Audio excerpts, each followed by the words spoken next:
words that simply say, you are an unceasing spiritual being with an eternal destiny in God's great universe.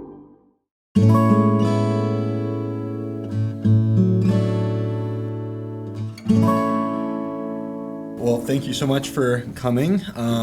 So I'm David Williams. I'll let you click the thing here. So I'm David Williams, and as we just said, Joe Thackwell. So I work with InterVarsity's graduate and faculty ministries. Up until very recently, I've been the team leader for their grad student ministries at New York University. So if I'm a little bit discombobulated today, it's because I'm very jet lagged and also medicine headed and all of that all at once. But I'm getting ready to move to the UK to continue doing graduate work myself, and then also graduate student ministry there in England. And I'm also very pleased to have my friend and colleague, Joe Thackwell, who is sharing with us today as well. And yeah, I've been on InterVarsity staff also for about 7 years with our graduate and faculty ministries, planted at USC, and now also for the last 4 years have had this wonderful role with our Office of Religious Life at USC as the Director of Christian Life, which gives me the opportunity to serve all of our campus ministries, and there are many at USC. Yeah. So basically, we're here because we basically care about students. We have given our lives to helping students to grow up into the fullness of Christ. And so we care about students. We care about the university as a formative environment and institution. We think that we may have something to contribute to the spiritual formation movement in terms of thinking about what does it look like to do spiritual formation in very specific formative contexts. But we also are keenly aware that we have a lot to gain from the spiritual formation movement for doing the work that we do on campus. And so like Alistair, who presented just before us, we're here to receive probably a lot more than we're here to give. So just be aware that we're going to be asking a lot from you as we share. So, Joe. So where are we going? David and I will be your tour guides. And we're going to the university with God. And you know, this really is what Dallas Willard chose to do. He chose to go to this campus, to the University of Southern California. And so we will be your tour guides on the way to both looking at the secular university and its history, and also to this thing called emerging adulthood. But we're going there together, doing these tours, so that we together, the spiritual formation movement, right, and community with us, can think about how we might reform campus ministry. The thing that we want to pay close attention to here as we're touring are these two concepts, these two terrains, these two environments, the secular university and its history, and also this emergence of a new life stage called emerging adulthood.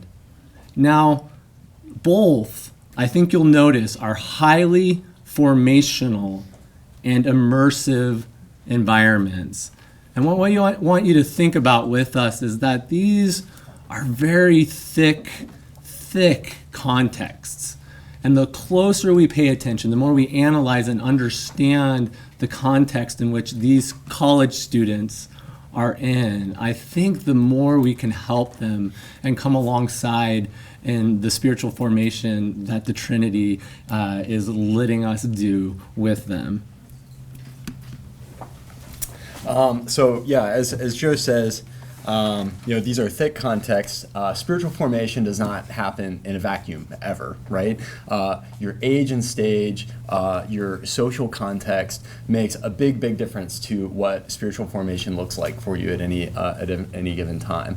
So the spiritual formation for a first-year undergraduate is probably going to look very different than, say, the spiritual formation of a father of four, right? Your rhythms are just going to be dramatically different.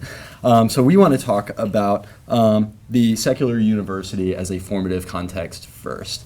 So just so I can get a sense of our experiences here in the room, could you raise your hand if you went to a secular university, whether a private university or okay, all right, great. So you guys, all right, so we've got a lot of people who understand our context well.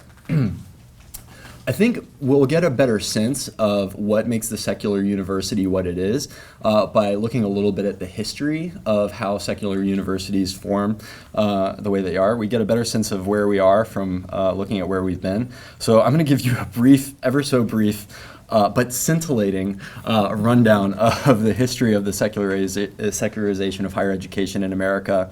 I'll cut it down for time, but rest assured, the most humorous and interesting parts will be left out.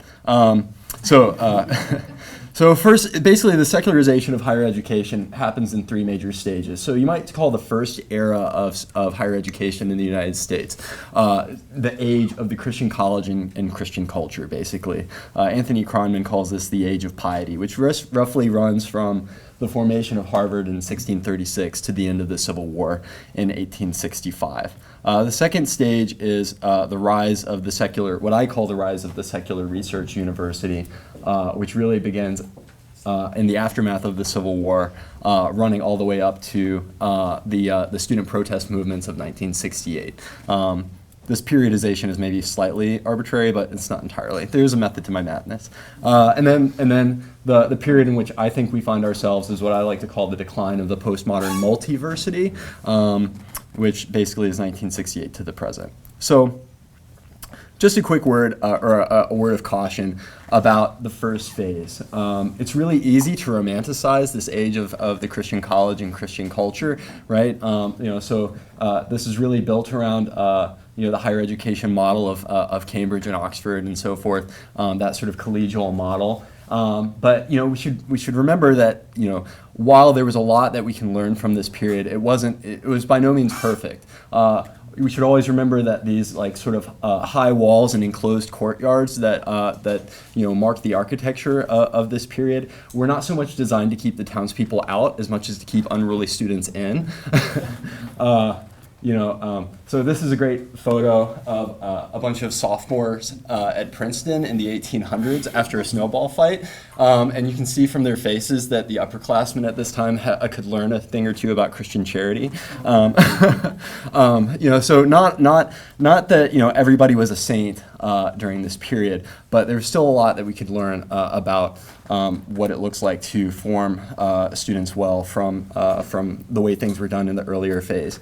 So what marked this period of the Christian college and Christian culture was first there was a sense of coherence, right? There was a sense that all truth was God's truth, and that all the different subjects that were studied in the college did hang together in a coherent way before God. And also that religion was supposed to be a public, debatable truth. So all of these colleges had specific Christian commitments, whether you're talking about Congregationalist Yale, or whether you're talking about Presbyterian Princeton, or whether you're talking about Baptist Brown. Each of these schools had not just a Christian commitment, but a specific Christian commitment to a specific Christian community. And that informed all that they did as a community. They also had a coherent core curriculum that was largely formed around passing on traditional knowledge to the next generation. And with that came a sense of what type of alumni you were hoping to produce. They had an idea of what a Harvard man or what a Yale man or what a Princeton man was supposed to look like on the other side. And their curriculum was supposed to produce that, as well as the community life that they built in the school. And as I said before, there was an idea that everything kind of hung together. In fact, a lot of these schools would cap off their curriculum with basically a senior seminar, often taught by the president of the college, that was basically a capstone course on moral philosophy, in which the president of the school would basically try to explain to the students how everything that they'd been learning, whether it was the classical languages or whether it was geometry, how this all pointed to basically God's rule over the world and their moral responsibility to take the education that they had learned and then use it well for the blessing of their community. So there was a sense that these things hung together, and that education was a gift that had to be stewarded responsibly. with this also, you have faculty who were supposed to be generalist educators. All the faculty were supposed to have an understanding of all the different subjects that they were teaching, because the faculty were supposed to model the sort of well-rounded general education that they were trying to bequeath to the students as well. And faculty functioned in loco parentis, which means in the place of parents. Faculty were not just there to give you intellectual instruction, but also moral guidance and basically trying to help you to mature and grow up and become an adult. And as you can imagine, in this context, religious practice was mandated, mandatory chapel, church attendance, and so forth. All this starts to change in the aftermath of the Civil War. So in 1810, you have the founding of the University of Berlin in Germany, largely architected by Friedrich Schleiermacher, who most of us will know as the father of Protestant liberalism, liberal Protestant theology. So the idea of the University of Berlin and other German research universities was to be focused on specialized areas of study and to focus the university not so much on the education of undergrads, but more on the creation of new knowledge through research, right? And so faculty now began to be focused on very narrow areas of academic inquiry, and they're expected not so much to teach lots of undergrads as much as they're expected to create new knowledge, write new books, publish new papers, and so forth. This is the beginning of the publisher perish kind of hamster wheel that faculty lament being on today. But with this is also the sort of breaking down of knowledge into various, very smaller and smaller slices, so that you can, contribute to new sort of scientific knowledge. But that meant that the University of Berlin started to make a splash in all these different sorts of fields, expanding our understanding in, whether it was classical languages or philology or astronomy or whatever, and that caught the attention of the whole world. And so in the aftermath of the Civil War, American colleges started to reorganize themselves around the Berlin model, trying to move towards specialization and trying to do more in the way of research. So you have reorganizations of colleges that had been on the classical model, more aligned with this Berlin model.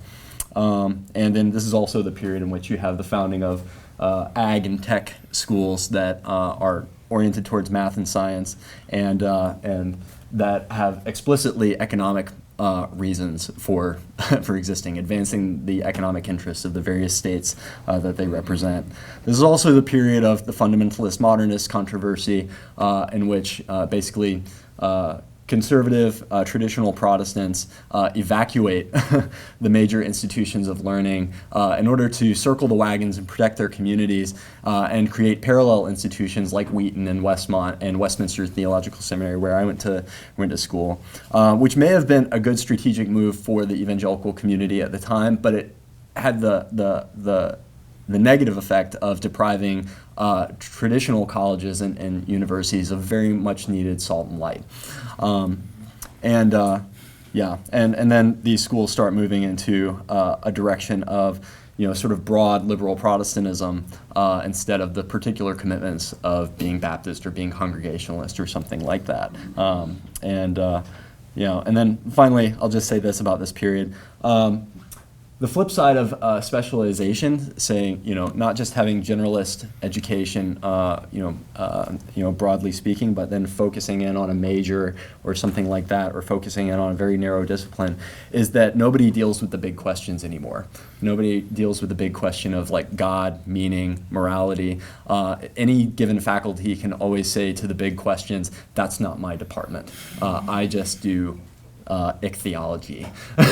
I just study fish," or I'm an entomologist, and you can always kick the can down the road. And this allows religious practice to be marginalized, privatized, and moved out of most classrooms because it doesn't fit within the narrow limits of the specialization. I'll just fly through this really quickly. The decline of postmodern university from 1968 to the present. Essentially this is a period in which you have liberalization of the faculty. Prior to 1968, you could have expected students to be to the left of the faculty. After 1968, that trend starts to reverse. In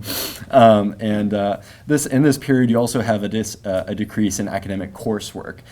So in the 1940s and 50s, most undergrads would be expected to take 6 to 7 courses per semester, which sounds like a lot, but now it's more like 4 to 5. The idea was to give students freedom to explore other interests and to broaden their minds and so forth, and basically have more freedom. What administrators did not count on is that what students would be most interested in pursuing would be mostly like binge drinking.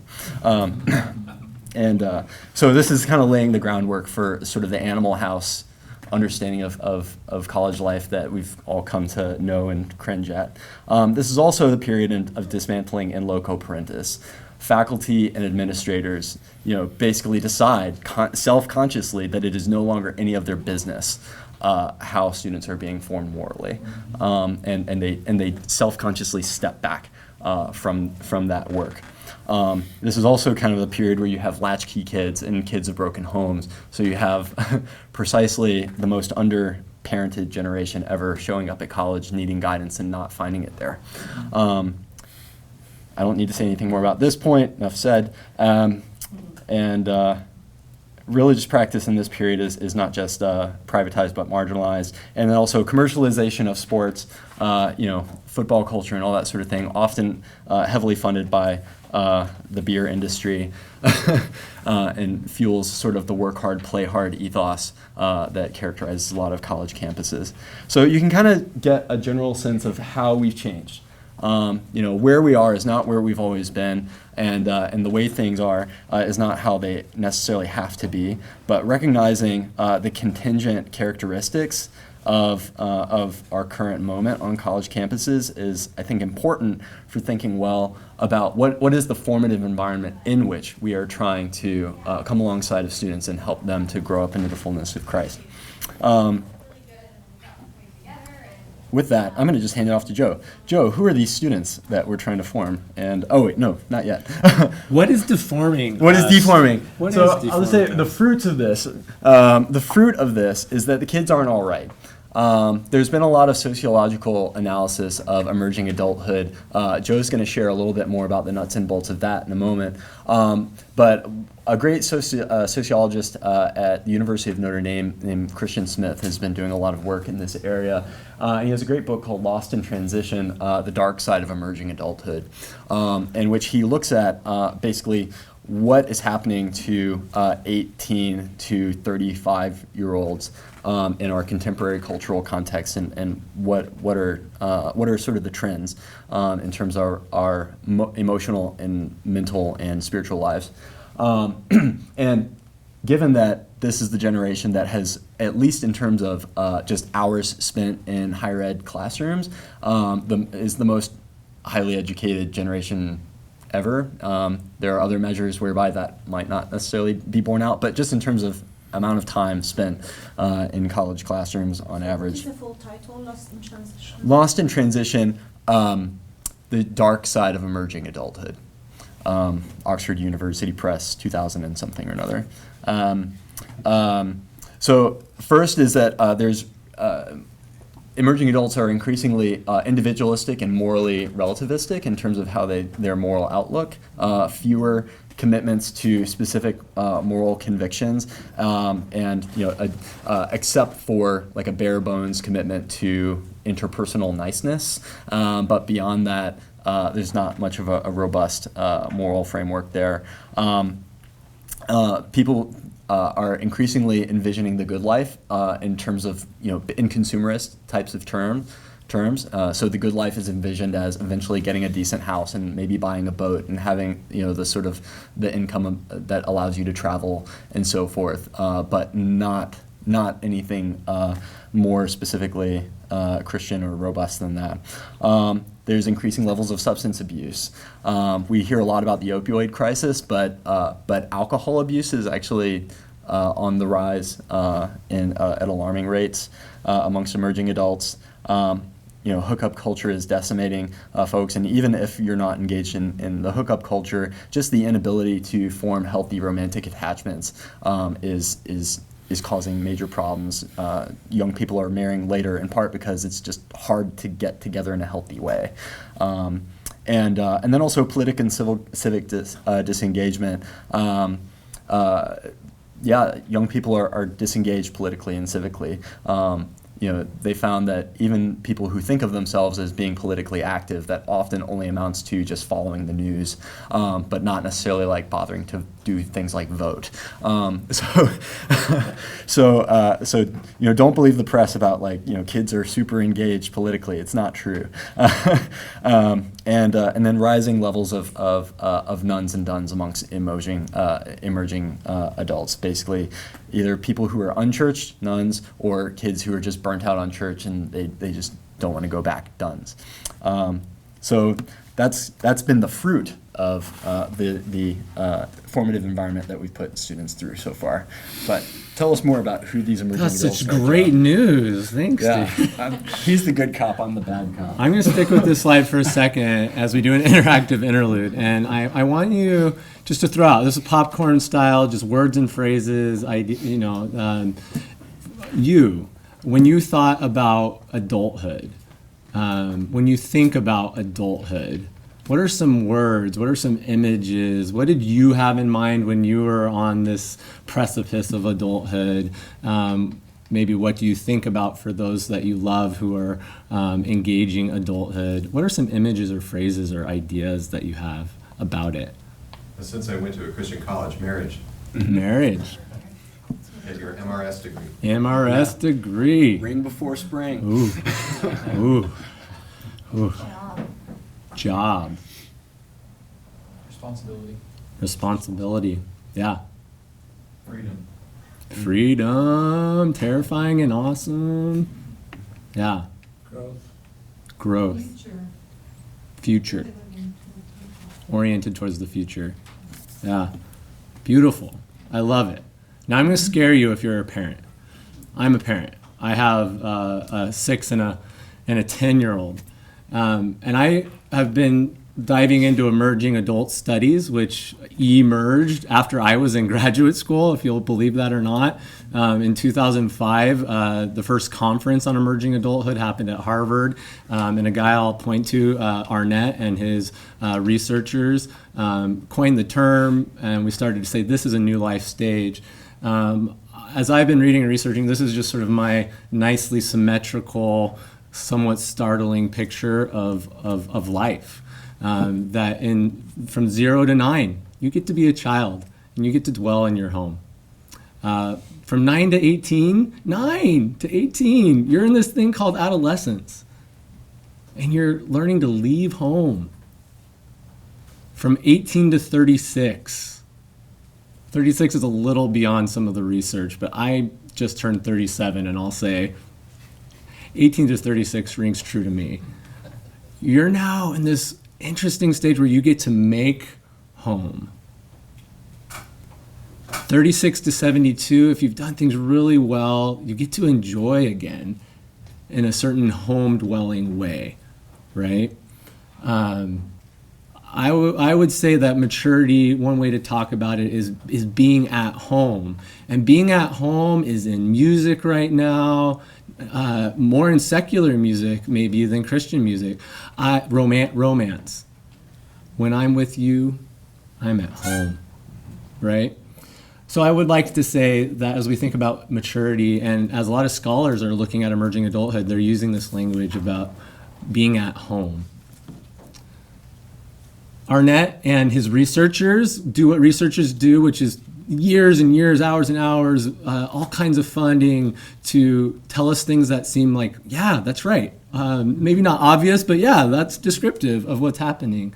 And they come up with these 5 features of emerging adulthood. Now, something that David and I have been talking about is that the main thing here is that this is a construction of modern industrialized societies. So emerging adulthood is a new life stage because of the place that we live, America, which is a modern industrialized society.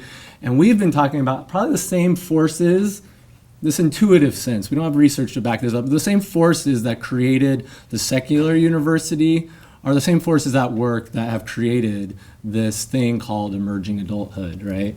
And here are the 5 features that Arnett goes through. Quickly, this is a little similar to adolescence, right? That you're doing a lot of identity explorations.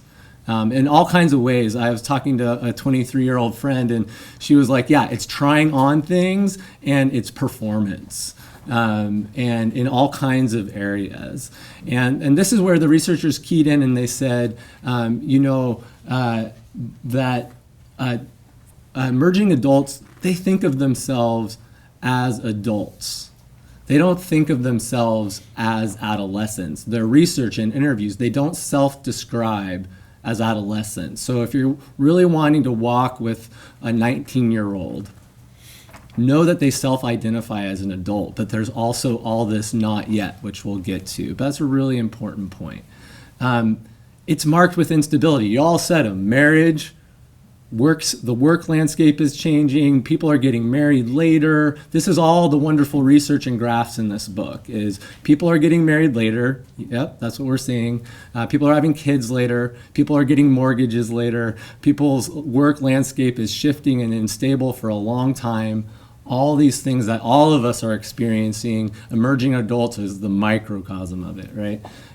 We also see that there is self-focus. And this is appropriate self-focus, much like the adolescent journey.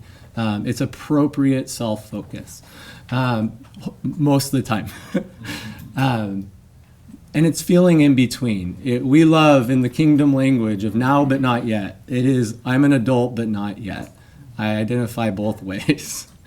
And also there's this interesting thing where they saw there's all this talk about possibilities and optimism because there's all these choices and all this trying on. But I think Christian Smith probably would speak into this and say there's a big upside down here. There's a big dark side. There's a lot of anxiety that we observe as we are walking with graduate students and with undergrads, with emerging adults. So this is bringing together some of the research I've been doing and some of what I've been observing, and we'll transition into something that a real scholar has been saying. So hashtag adulting. Now just read some of these. They're great. They're hilarious. This is from within the community, right? These are emerging adults having a discussion about who they are and what it's like to be them. Join that conversation. Know what it means to be hashtag adulting, right? No, I'm adulting right now. But I also think one of the main projects of emerging adulthood is this homemaking. And I would say let's try to refresh this word. It's an old word that points to the MRS degree perhaps and things like that. But it is a good idea, this idea of making home. And this is where we're really, if you hear anything, know that because all these changes of when people are getting married and finding jobs and getting mortgages, who are they living with? Roommates. How are you making home? Not with the spouse.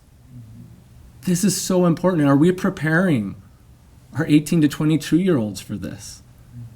In practices where we really see that we get it and we want to prepare you, right? And so then there's this other idea, another big project called faithing. And this is from Sharon Delos Parks, embedded at Harvard, and also a chaplain. And she says that there's this really particular project happening, and she studies the making of meaning. And she says emerging adults have this really specific way that is understandably both adult and not yet quite there adult. And all this has a trajectory towards us thinking about mentors and mentoring communities, right? Because emerging adults know they need help and they need help.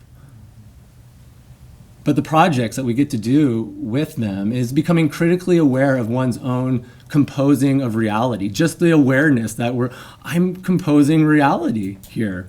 Self-consciously participating in an ongoing dialogue about truth and cultivating a capacity to respond, to act in ways that are committed and satisfying.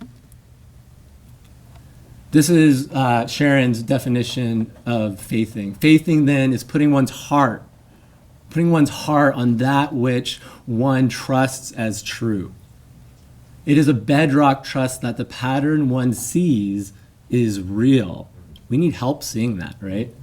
Faithing, in other words, is the ongoing composition of the heart's true resting place. Thus, learning to see and to know in increasingly adequate ways is critical to faith. All right, so now we're going to move into a little bit of a conversation about parachurch campus ministries like InterVarsity as spiritually formative endeavors. So another gauging of the room. Raise your hand if you were part of a parachurch organization like an InterVarsity or a crew or navigators while you were in university. All right, awesome, great. And another one. Raise your hand if you've worked for one. Okay, all right. So you guys know where the bodies are buried and how the sausage is made. That's great. So I want to give us a lens through which we can think about the work of parachurch ministry on university campuses, drawn from the work of a philosopher at Calvin College named James K.A. Smith. So James K.A. Smith talks about counter-formative liturgies in specific contexts. And this comes from his trilogy on cultural liturgies. So Smith's work is built upon this premise that human beings are by nature worshiping animals, that we are by nature liturgical animals, that a lot of what we do is informed not just by ideas, but also through habits, right? Like, so we do a lot by virtue of muscle memory, right? I could ask you, which finger do you use to type the letter J when you write a paper? And you might really struggle to say which finger it was, and you'd have to think about it. But then, I could put you in front of a keyboard and you could do it. And that's because you have internalized something and brought it into your body, and through ritual and through habit and through repetition, that may not come immediately to your mind in terms of an idea. He wants to take stock of what are the rituals, what are the habits, what are the rhythms that form our lives, and then how does that shape the way in which we move through the world and the way in which we see the world. So while Protestantism has generally operated on the idea that belief shapes behavior, and that's very, very true. Our worldview does matter for how we're going to work through the world. Smith wants to underscore the idea that praxis makes perspective. Okay, what you do also will inform how you intuitively and instinctively think and perceive and interpret the world around you. So he wants to do liturgical analyses of what we might think of as secular environments. What do the rhythms of the shopping mall do to your heart? How do the rhythms of taking in advertising or watching TV shape your desires? And asking what the repeated going through the motions of just life in a various secular context, how does that shape our worldview and our desires and our hearts? He does this also with reference to universities. He asks questions about what do the rhythms of the university life, how do those inform our hearts as well? And I would recap that, but we don't have the time. But asking questions of how do secular liturgies inform secular social imaginaries, how we understand and interpret our world. So what I want to do is look a little bit at parachurch counter-liturgies, right? If we think about the university as I described it before, the secular university as a formative environment, you might think of parachurch ministries as trying to provide different kinds of rhythms, an opportunity for students to march to a different drum, to have counter-formative liturgies within these contexts. So what do you think of when you think of the typical rhythms, the typical tools, the typical activities of a parachurch organization? What comes to mind? Small group Bible studies. Small group Bible studies, yeah. it's great.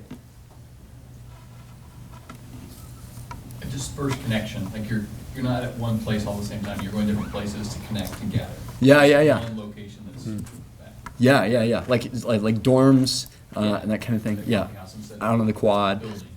Right. Not one building. Yeah. Highly focused purpose. Yeah. Say more about that. Well, a parachurch organization usually coalesces around an objective, a goal, or a particular kind of assistance. Yeah, no, that's good. And I'll say, from the inside, it's often a goal of self-perpetuation, like making sure that we have enough butts in seats, through the course of the year, that we'll have enough student leaders to make this thing run next year, and that kind of thing. Again, how the sausage is made. Any other?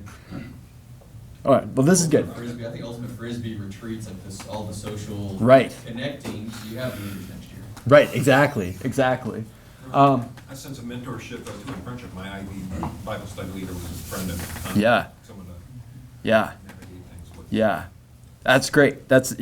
So, so one thing that's been really helpful for me as I've kind of been taking stock of what the heck it is that we do with InterVarsity was actually reading a book by two secular sociologists who basically studied us like an anthropological project for a few years. Peter Magolda and Lindsay Eben Gross, I think. The book is called It's All About Jesus, Faith as an Oppositional Collegiate Subculture. That's not a really great look. When I hear oppositional collegiate subculture, that doesn't necessarily scream Jesus. But at any rate, the things that they pinpointed, and I thought this was accurate, and some of these are the things that jumped out at you, were ritual, and they talk about it in terms of rituals, interestingly, were rituals of recruitment, so outreach, the ultimate Frisbee, the hot dog, socials and all that sort of thing. The rituals whereby we get butts in seats and we get connected with the students on campus, and all the work that goes into marshaling your student leadership teams to actually carry that project off. Large groups, so gathering people into a space to both celebrate our Christian commitment and maybe hear from maybe a speaker to spur us on to love and good deeds, and then quiet times. So in terms of like private and personal piety, like it's always individualistic. It's always a matter of like did you have your QT in the morning? So these are kind of the rituals of personal piety. And then also, as we mentioned, small group Bible studies, which are kind of, you might say, rituals of belonging and believing, gathering people together, where we sort of reaffirm and explore our shared Christian commitments in a more intensive, text-based sort of way, but also giving a sense of like we're in a community. This is a space where I'm known, and it's kind of a safe space for me to be a Christian. And then also servant leadership rituals, everything that goes into mentoring the next cohort of student leaders who are going to take the baton, leading the group in the next year. So as I kind of outline these, and as we kind of think about this as a set of counterformative liturgies and rituals, and bringing to bear everything that we've maybe been gleaning from the rest of this conference and what we've learned from Dallas Willard and Richard Foster. What are the strengths and what are the weaknesses of this sort of menu of counterformative practices? What are the possibilities and what are the liabilities? It's a real question. Yeah, this is a real question. Let us have it. I think you have a lot, if you go like Venn diagram, you have like a lot of means there, but you might not have a lot of vision there potentially for what all that's supposed to amount to. Yeah. I think there's also the danger of compartmentalization versus integration, maybe. Yeah. And the hope is that you would see, okay, I can like feed these kinds of things into my everyday. It's like part of the hope, maybe be a campus minister myself, but I think that's some of the danger. Like your spiritual life isn't these things. Spiritual life is your whole life. Yeah, that's great. When you've done all these things, is there any inclination to be part of the church when you leave? Yeah, that's a good question. it's a problem. Yeah.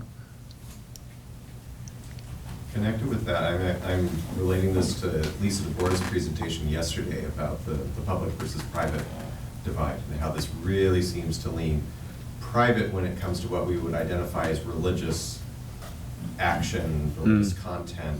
The public things are much more about sociality, much more about a sense of belonging, which may or may not carry a lot of religious valences to it. Yeah.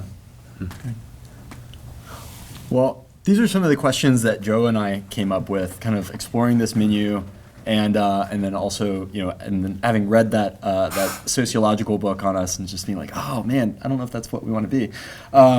Questions for the parachurch. So, oppositional collegiate subculture. Is Christ really against campus culture in every facet? Should Christians form oppositional collegiate subcultures? Maybe, maybe not. But if so, opposed to what? Or to whom? And why? And how?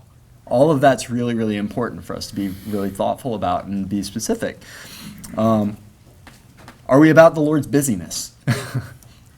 One of the things that stood out to Gross and Magolda was that most of the students who were involved in these parachurch organizations were not involved in anything else, because the parachurch organization basically used up all of their spare time. Which also suggests, somewhat to your point, that maybe one of the things that we're liable to do in a parachurch organization is to confuse discipleship with constant religious activity, going to more small groups, more Bible studies, more QUTs, more things like that, and that speaks to a less lack of an integration, right? Also, searching and researching the scriptures. Have we confused informational Bible study or informative Bible study with transformational discipleship? Is there something wrong with that being the only tool in our toolbox, or the main tool in our toolbox? And then also, to your point about the church, I think, arrested development. Are we helping Christian students to really grow up into the fullness of Christ, or are we juvenilizing Christianity? Have we socialized students so much to be used to only connecting with their peers and engaging in those sorts of environments that we're making it really difficult for them to transition into a multi-generational ecclesial context? Not just when they graduate, but like on Sunday, hopefully every week. Right? So those are kind of our questions. So, Joe, again, like I say, good cop, bad cop. And we need a little bit of this. I'm truly getting emotional because this is not a good state if that caricature, honestly, is true. It's a caricature. But here we are. What can we do to be on our way to a more adequate Christian counter-formation on campus? That's NYU. Yeah. I'd like to employ the voice of Susan Phillips and her great contribution in the book that she published 2 years ago called The Cultivated Life. Just check out that title and think about the cultural analysis that Susan is doing. The Cultivated Life, from ceaseless striving to receiving joy. Ooh, just the title, right? And this is coming from a woman who has for decades been a spiritual director for the very kinds of adults that our secular universities are producing. And she's been listening, and she's been analyzing those thick contexts. And you know what? She has pointed to something that we've been pointing to all conference, to attention and to attachment. What are some of the biggest increases of disorders in American society? They are attention disorders and attachment disorders. So what I think Susan has done is somewhat similar to what Richard and Dallas did for us as they curated and analyzed all the beautiful and wonderful ancient Christian practices, and they said, you know what? It looks like there are disciplines of engagement and there are disciplines of disengagement. Remember that? From Spirit of the Disciplines, how beautiful that was to see. And I think in a similar way, Susan has offered us the ability to look at practices that help us with attention and practices that help us with attachment. In just her own words, I want to read them. Countering strong forces in our culture, spiritual disciplines increase our capacity to choose ordered attention and attachment. Attention helps us notice what's real, while attachment connects us to all that matters, including people, places, ideas, and the holy. It is a circular truth. Attention, for instance, recognizing hints of grace, begets attachment, love, which aids attention, knowing God and others and ourselves better, and the spiral continues. Susan also offers this beautiful image, because remember Dallas in Reformation of the Heart, he says there's like content and some information and then there's images. This image is beautiful. And so is my friend who knows how to take this thing off. And this is, if you're a J.R. Tolkien fan, these are Ents, right? And you got to read this book, Susan Phillips' book, because she goes through scripture and shows you that there's actually a theme of walking trees in scripture. And what we've done, what we're so concerned about, is that our culture is already burning out college students. Whether you're a community college student or you're a graduate student, whether you're at a top 25 research, residential 4-year university, wherever you are, we're burning people out. We are a go, go, go culture, right? And so the image that Susan is offering, that scripture is offering, is different. It is go. InterVarsity is about go. Go to the campus. We are on mission. People need to know about the availability of the kingdom and step into it and cross these thresholds, and who else is going to do it? We are about go. But we also need to be about stop, attend, attach. Okay, and then let's go again. And then stop and attend and attach. Now, the beautiful thing is that InterVarsity is doing this, and I know our other campus ministries are too. They call it the D cycle. Have you done your D cycle on that yet in InterVarsity?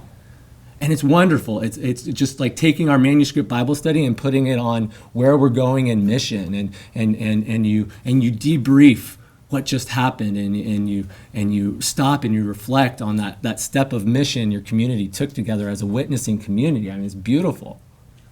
But it's on its way to evangelism. And it's only part of the whole thing, right? So I came into college as the first class of millennials in 1998 to my college, Secular University. And now I'm a dad, and my kids are part of this thing called Generation Z, and they love Minecraft. So we now are receiving this new generation.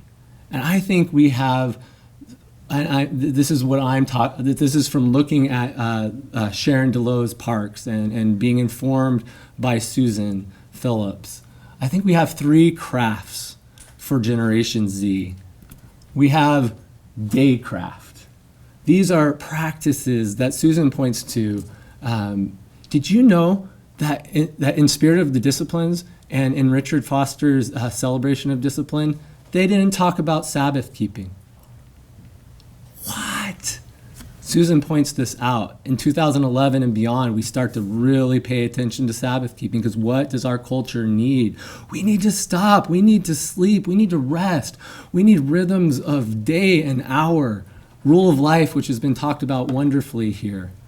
We need to help and come alongside as a mentoring community in this idea of day craft. Are we doing that as campus ministers? Are we helping our emerging adults to develop this craft of how we live in time and how we manage and steward time?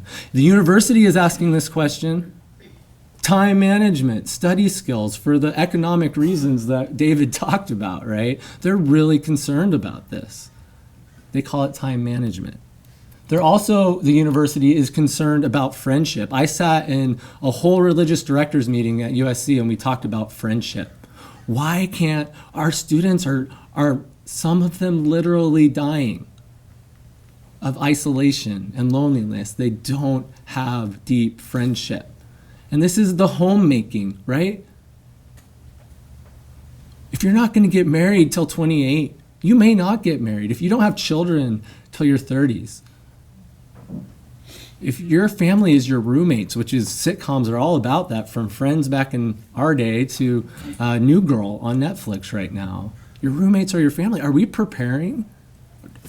Can we come alongside as campus ministers and as a whole community of mentoring mentors and help with friend craft? We also need mentor craft. And this is key to where we'll end. Sharon talks about mentoring environments. And are we helping develop a complete mentoring environment and helping emerging adults know how to craft that environment of mentorship?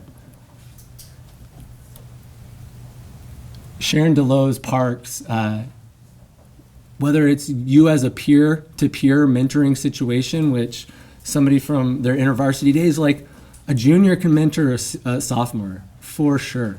So whether it's the peer-to-peer mentoring or the mentoring of a faculty member to a student, or the mentoring that still happens over texts between parents and children. These are the key gifts that Sharon, over her many years of walking with emerging adults, sees that good mentors do.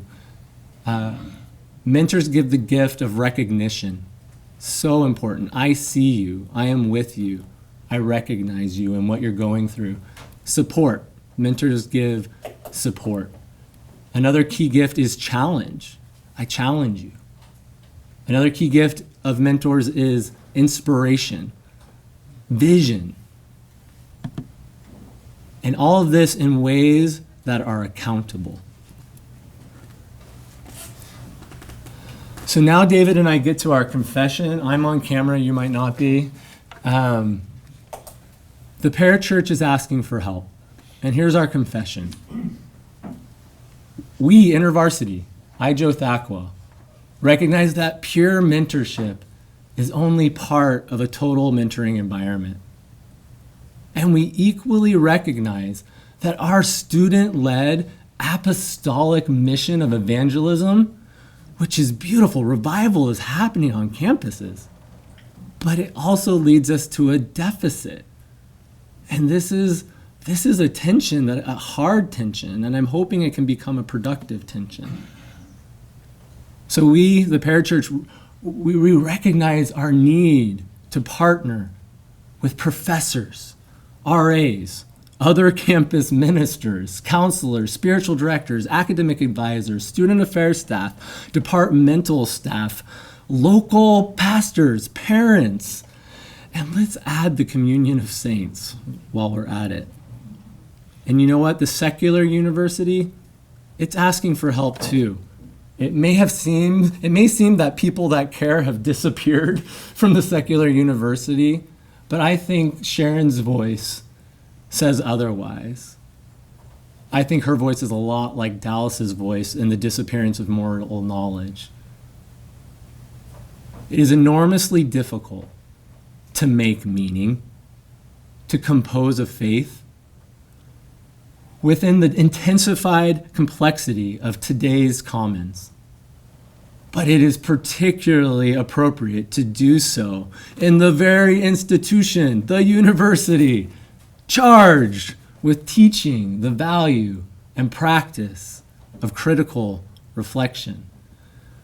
It is especially difficult, however, if the practice of critical reflection stalls out in mere unqualified relativism without engaging in the hard work of discerning the terms and conditions within which faithful choices, both personal and collective, must be made within an increasingly complex, diverse, morally ambiguous world.